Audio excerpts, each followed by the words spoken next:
Yo, what's going on, peeps? We back with another vid. You know we keep the content coming. Make sure you lot subscribe. Make sure you smash the like. Make sure you leave a comment. I didn't want to not post anything until Saturday. I thought that was a bit too long, so I'm gonna drop a video of just a random thought of where do Tottenham go from here.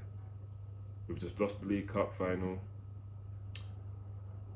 We're about, I think, 5 points or so off top four, and we've got some tricky games coming up. So if we playing like we've been playing, top four is not looking like a thing. And obviously, if we won the League Cup, we would have been at least in the Europa League. But it looks like we might be in the Europa League, we might be in the Europa Conference League. Who knows what we're going to be in, if any. So my question is, where do Tottenham go from here after that defeat and somewhat of a shambolic season? Now, me, personally speaking, for me, this season's a write-off. The League Cup was the only thing that I was really up for, was getting that trophy. Never mind Champions League, or because if we get in there, we're not going to win it. We're not even going to compete. Obviously, the only thing, we would have kept Harry Kane. But what's the point of going into a tournament and you have no chance of winning it, or you're never going to compete? You can't even compete in the league against Fulham, Brighton, and them teams there. So it's just for money and maybe attracting players and managers, but that's about it. That's where we draw the line. So not winning the trophy, Harry Kane possibly leaving, new manager has to come in, but who's going to want to come to this team and manage it? They're not great. They're not playing with any real conviction or any life. It's just dull and dead and hard to watch at times. I'd rather just put bleach in my eyes. Sometimes I'm wondering, why do I even watch the game? Why don't I just watch highlights? Because the highlights is probably going to give you a gist of the game. It'll be us doing nothing. So, but I've got to make videos, I've got to make content, so I have to watch the game so I can critique or praise and do my player ratings. So I have to watch it. But going forward, I can't see anything positive. I see Harry Kane leaving.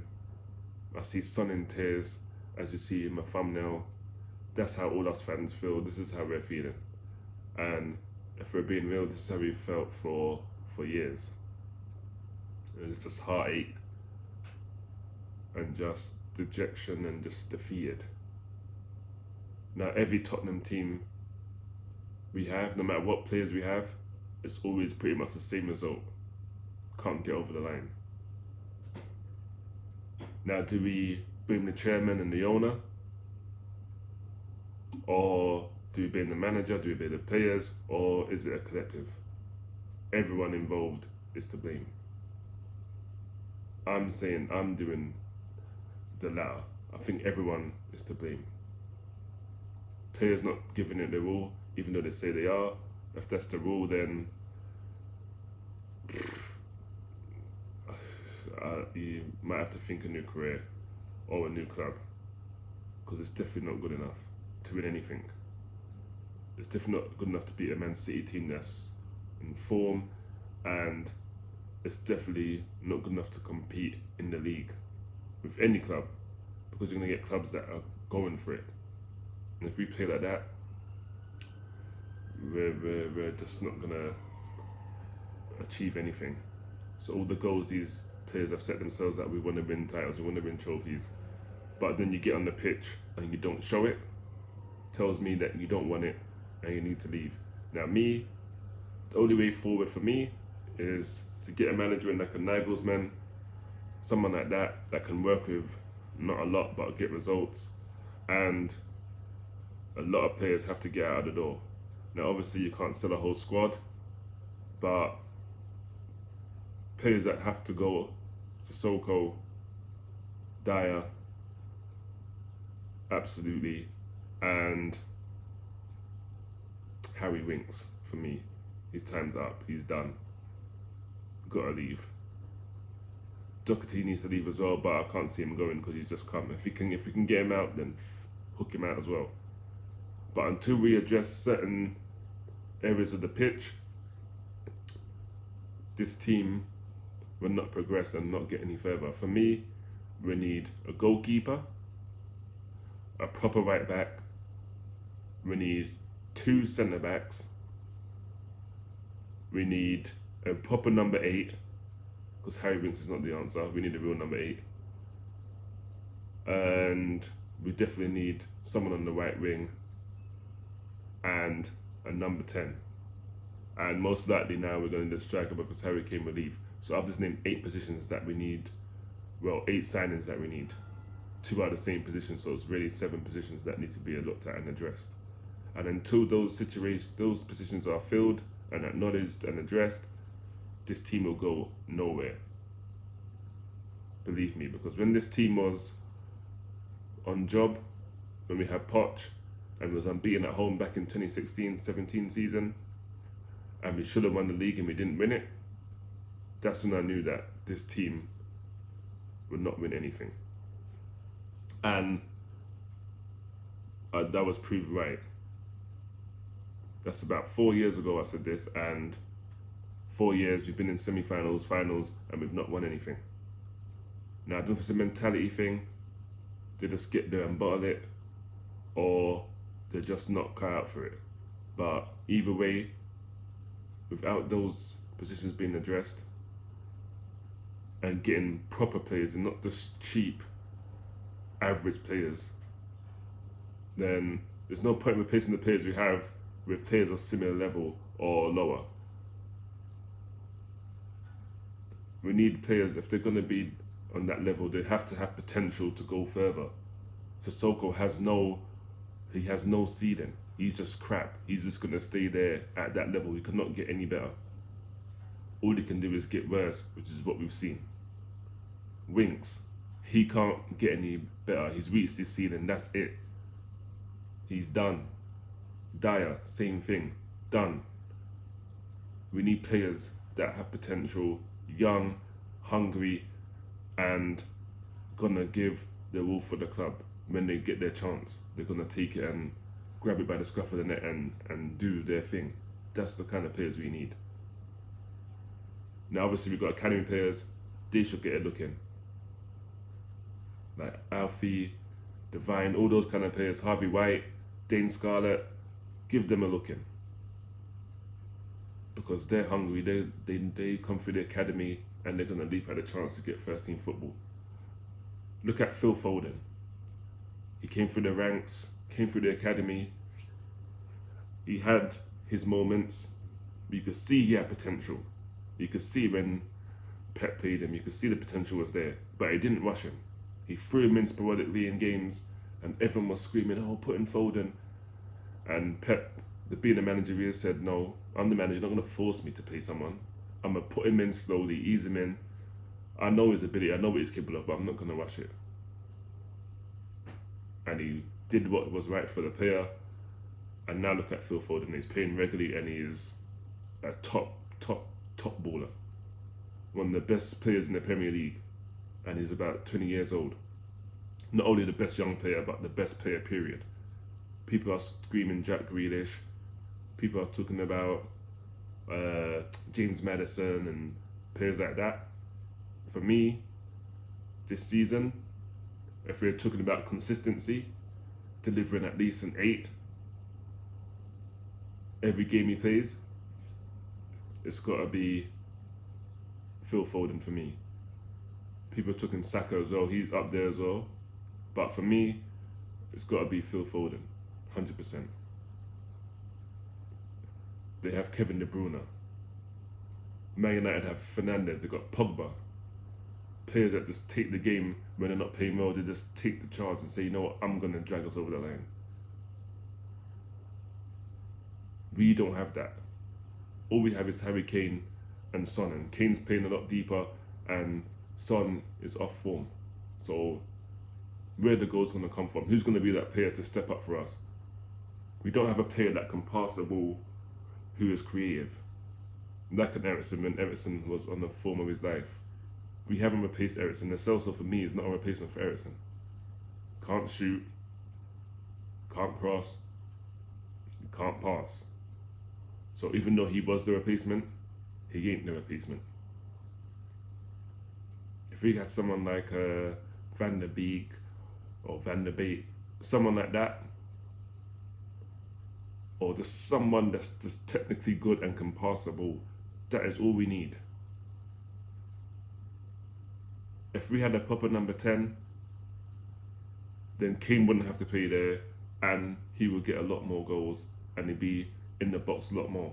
And if we had that number 10, then I believe against Man City in that final, we probably would have had more chances than we created. But because we don't have that, it's just backwards, sideways, because no one's got the vision to make a pass. And if we don't have a creative midfielder, what are we supposed to do?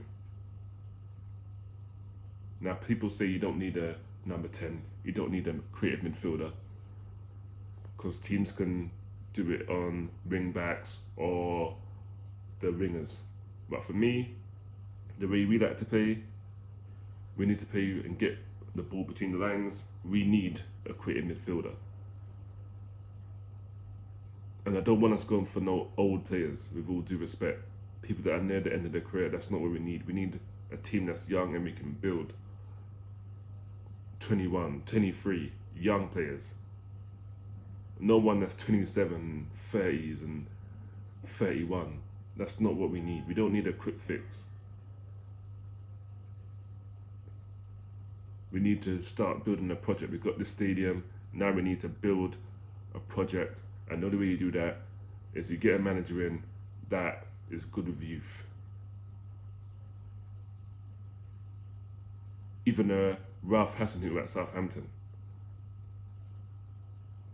he was doing brilliant with the players that he has, and he doesn't really have a squad. He just got an 11. That's it. His squad depth is not great, but he was getting results, and that's what we need going forward. All those things I've mentioned is what we need to take this club to the next level, to get back in the top four, to challenge for trophies and not just be there just because we're in it. We just turn up, but on the pitch we don't do anything. We don't want to go and win it. So if we lose Kane, we're definitely going to need a rebuild, and we're going to need a striker, and obviously as fans we're going to have to be patient. But if we can see there's some kind of process and some kind of rebuild going, and we'll accept if we get the players in the right positions and the right age. They've got to be the right side of 30 years old. Then we can say, you know what, they're young, they're raw, but there's potential there, we can see it. They just need time to adjust, and that's it. If we do it like that, then I'd be happy. Even if we don't get top 6 or whatever. But if you're going to buy these so-called marquee signings, like and bringing bells and things like that, and top players, and we don't win nothing, then the fans are going to be on their necks. Because you spent this money, you brought these players in telling us we're going to compete, but we're not competing. I'd rather you say we're bringing youth and we're going to start a project and build and do things like that. Then we can get behind it and say, you know what, they said this, so we're going to let it rock and play out. But don't say we're going to compete and then you want to be in a Super League and you get up against Man City and you get unstuck straight away. Imagine us in that Super League. Going forward, we don't need to be in a Super League, because we're in the Premier League and we're struggling against teams in the bottom half of the table. Like your West Brom's, just about beating them. Your Brightons, just about beating them. How are we going to go and compete against Barcelona, Real Madrid, and all them teams there for a course of a season? we're gonna finish probably last.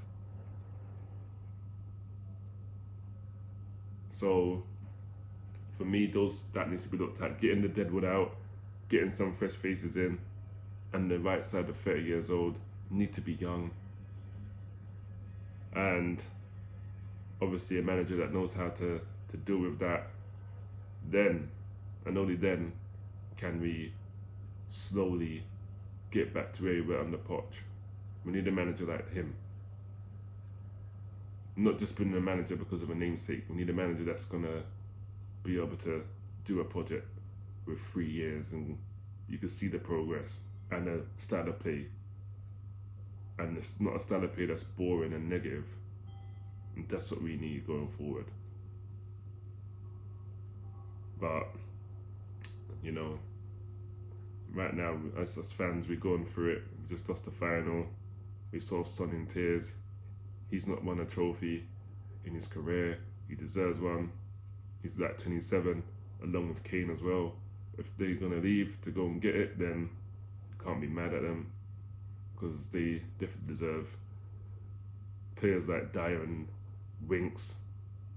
They deserve what's happening right now. Us as fans, we don't deserve it. They need to leave. Go to your Palaces. Go to your Newcastles and mid-table teams. That's where they should be. But it should not be at Tottenham. And that's my thoughts on that. And that's what I think this club needs to do going forward if they want the fans back on the side. Because right now, the club's in turmoil and the fans are, we don't know if we're coming or going, and what we're seeing, we're not happy with. You go and check socials, majority of the fans, I'm not impressed. You got some that are just positive, and I'm not going to judge them. Everyone's entitled to their opinion. I'm not going to come in and mock them. But come on, you must be able to see what's going on in front of you. And I'll leave it there. So make sure you lot subscribe. If you got to the end of the video, make sure you like, drop your comments, let me know what you think. And as always, make sure you wash your hands. If you can't wash them, sanitize. Keep your 2 meter distance. Most importantly, wear your damn mask. And until Saturday when I drop the preview for the game against Sheffield United on Sunday, getting out of here, enjoy the rest of your day. It's kind of sunny out there, it's warmish, so go enjoy it. And until then, I'm getting the hell out of here. I'm out. Peace.